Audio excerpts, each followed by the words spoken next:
So this isn't exactly what I had in mind. I was on my way to go to Chris to flow test our injectors, and the Skyline fuel pump went out. So I am sitting on the freeway waiting. Chris is saying if anyone has a Warborough fuel pump or something, because I have an AEM fuel pump and AEM is closed right now. They stopped doing will call at 2 and it is 3. Kind of shit out of luck on that one. So Chris is seeing if anyone has a similar pump, because I mean it's a stock motor, it doesn't need a lot of fuel. I just got the fuel, you know, to future-proof it, and I didn't expect this thing to go out. But yeah, let me just show you what's going on. So you know, we're just out here on the freeway with the Skyline, Ripperino. But here's our fuel pump, and we've got power at the plug going to it, and this relay is good. I added that in when I did the fuel pump because I have my fuel pump always on with the key. We plug it in and we plug this in. The pump's not doing anything. There's not making any noise. Nothing's going out. When it first happened, I came over and I checked the fuel pressure. Fuel pressure was nothing. I thought this little sock was clogged. It doesn't appear to be.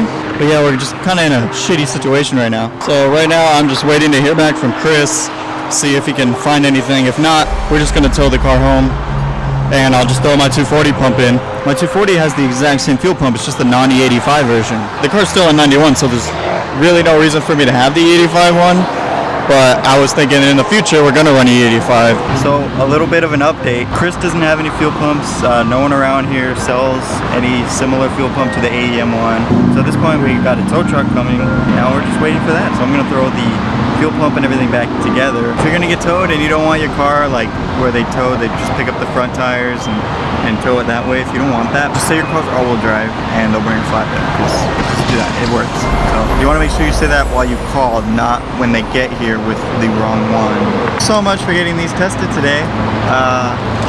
That kind of sucks, but you know, shit happens. I ordered this fuel pump on, I think it was December like 27th last year, and it's July 6th. AEM, what the fuck? So something kind of interesting that I noticed is there's been like 3 or 4 different cars that pulled up behind me, waited for a couple of minutes and then drove away. No one said anything to me, so I don't know if they just pulled over to see the car or if they had intentions of trying to help, but the only person that talked to me was a guy with a tow truck. I already let him know that AAA is already on their way.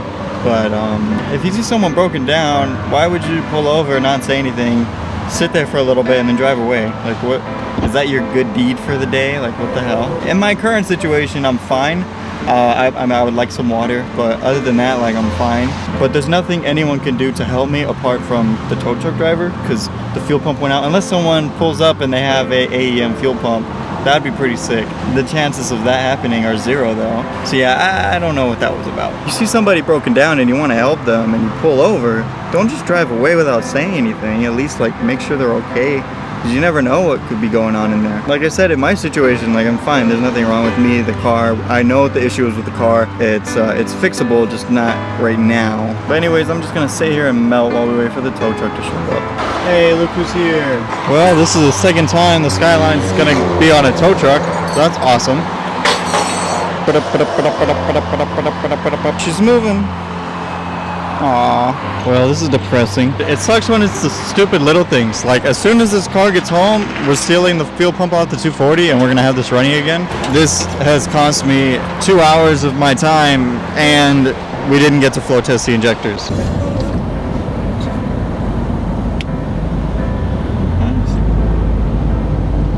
Well, she made it home.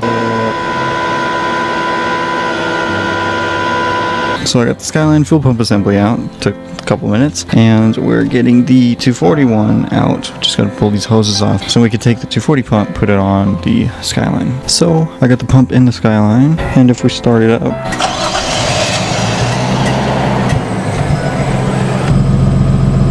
it's now running. Yeah, so definitely was fuel pump. Super frustrating, but Skyline's back. Alright guys, this is attempt number 2 at getting our injectors tested. Guys, right up here is where we broke down last time. Hopefully we can make it this time. They're in SoCal, it's the 91 and the 710. Like right here is where the fuel pump shut off. And we kind of just limped it to up here. Hey, we made it. We're picking up Chris and then we're gonna go down the street to get the injectors. If I'm getting a different reading like that, then that might be like it's burning out, or like that, where it'd be out of limits, then that means that the coil in the injector, it's not connected. That's what I'm looking for first of all, though. You know, like just even before we went test this, going bad. There's a coil inside there that winds to the two connectors there, right? Okay. That would be like unloosened, you know, and then in which case then you have a bad injector. Right? Oh yeah. Fire. So you know that's like that's like step one altogether. The next step is that we did get an all actually run it. We will test it on there. Let me get some O-rings though. Okay. That won't work like that. So we're gonna get some O-rings because mine ripped as pulling them out. But we did a resistance check, as you guys saw, everything looked good. So now they're going to actually like flow test them. So this is a flow bench, and it's just like a kind of like you'd have set up in your car though, right? Like I got the fuel rail, Right. and then what happens is there's a line that goes down here, and then down below here, I'll show you. There's a tank down there, and then there's the fuel pump, and then it just pumps back up, capture it, and then test it. And what it is in this is cc's per minute.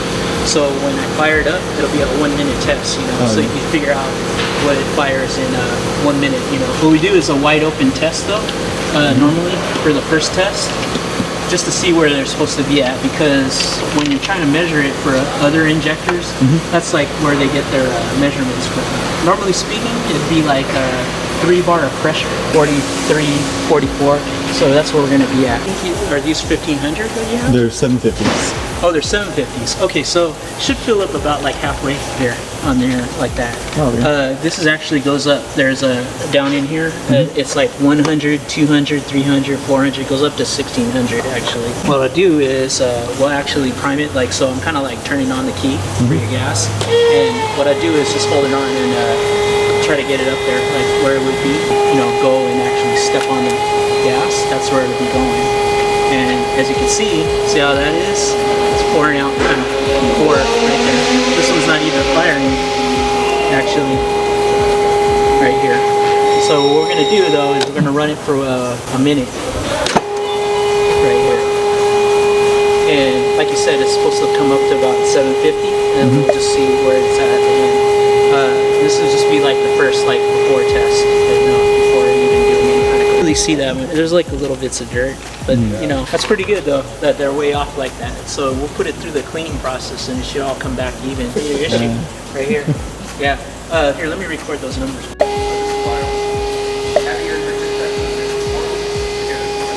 Well, all of them were low, and then one of them wasn't even firing. So I think that's where our misfire was. So unfortunately, that means that we are not super efficient. Yeah, for yours, they're kind of bad there, so I leave it for a little while just to get them, you know, to open and close correctly.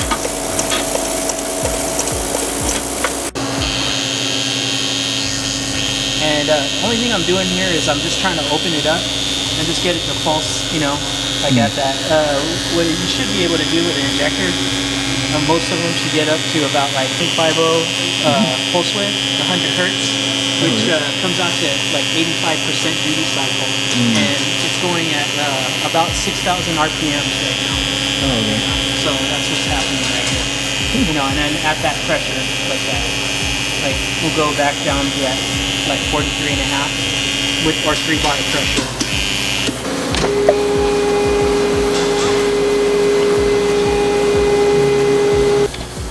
You know, like at 600 here, this one's still way down, like 340, 350, and you're at 500 here. This is probably the closest one to what you should be at. So we're gonna leave the injectors with them, they're gonna clean them up, and then we'll come back and pick them up. So basically what the issue was is one injector was actually stuck closed, and that's where our misfire was coming from. And if you didn't see the video where we were troubleshooting this with Chris, we added a bunch of fuel, and that seemed to fix it, but the reason it fixed it is because the injectors were so clogged. There was one injector that was close to 750 cc's when we started. One was totally shut, and then the other ones were between like I think 100 and 300. When I get the injectors back, I'll get the actual flow chart and we'll be able to compare the old versus the new. It kept getting better and better as the guys at RC were cleaning it. So that's a very good sign. Everything checked out. The resistance was good. All the injectors are working, and they're getting all new O-rings and everything, so everything's going to be perfect. So those will get done next week, and right now I'm currently going back and forth with AEM to get a replacement fuel pump, because we need the other fuel pump so we can tune the 240, because right now the 240 has no fuel pump and no injectors. But we'll get everything figured out. Everything seems to be working pretty smoothly. It's just a waiting game at this point. But that is going to be it for this video. If you guys are in the Southern California area and you need a tune, or you need injectors cleaned, or a fuel pump checked out or something, hit up the guys at RC. I'll have their information in the description, as well as hit up Chris. I'll have his information in the description as well. He's my tuner. He's tuned the 240 twice, and he's about to tune it a third time once we get this thing going. But thank you so much for watching. Please leave a like if you did. Leave a comment down below, and then hit that subscribe button. I'll see you guys next time. Peace.